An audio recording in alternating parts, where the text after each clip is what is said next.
I'm one of the owners of the Rivoli Arts District, and I'm here with Srna, who has a show coming up on July 3rd.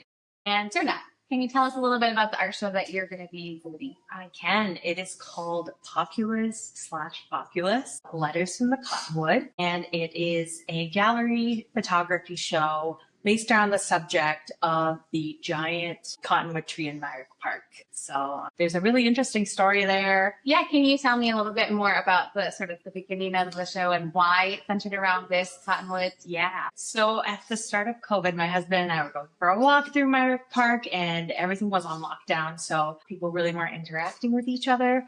And on our walk, we found a bag of notes tucked into the large cottonwood tree in Myrick Park. And in that bag was a note from a girl named Alice who reached out to her community and just told them how much she loves the tree and how she was yearning and reaching for community. And then community kind of followed and built up on those notes. So there's a chance for everyone to kind of see all the notes that had built up by the time we found them. Oh, wow. I don't think I've ever actually heard the total story. So you have photographs of all of the notes that were at the tree. This will be the first time that these are displayed anywhere. Is that right? Correct. Anything else about the show that you want to let us know?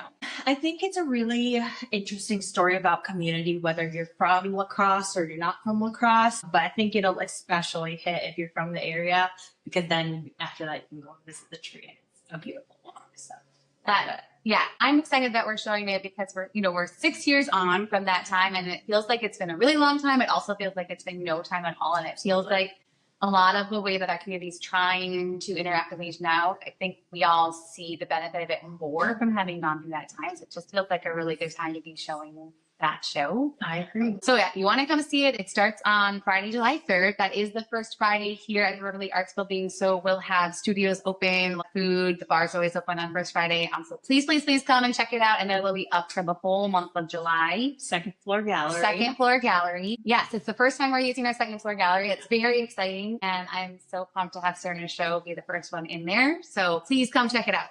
I'm excited to see you. So tell me a little bit more about your trajectory to this time in your artist career. Yeah, so I'm originally from Macedonia, and I really started photography at a very young age. I would say around 7th grade, so kind of just getting into my teens. But with my adulthood came a lot more of an art exploration stage. So now I'm really a mixed media artist. I do painting, I do photography, I draw, I do all sorts of things. Really, as many different mediums as I can get my hands on.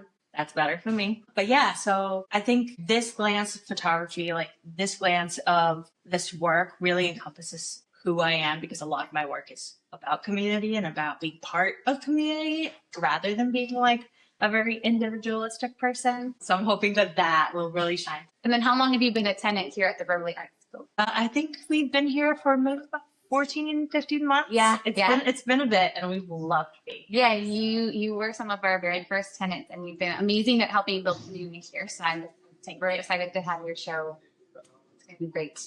Awesome. And then I have one last question. So you're originally from Macedonia. Mm-hmm. Your English has no accent whatsoever. Correct. How did you learn English so well? I come from a diplomat family. My dad's a career diplomat, so we moved around a lot. And then I moved to the States when I was 8, and I was just young enough to not have an accent. So I'm probably the only one in my family that doesn't. But then it's just I've kept it from there. Yeah, excellent. Yeah. Great. Thank you so much. Thank you.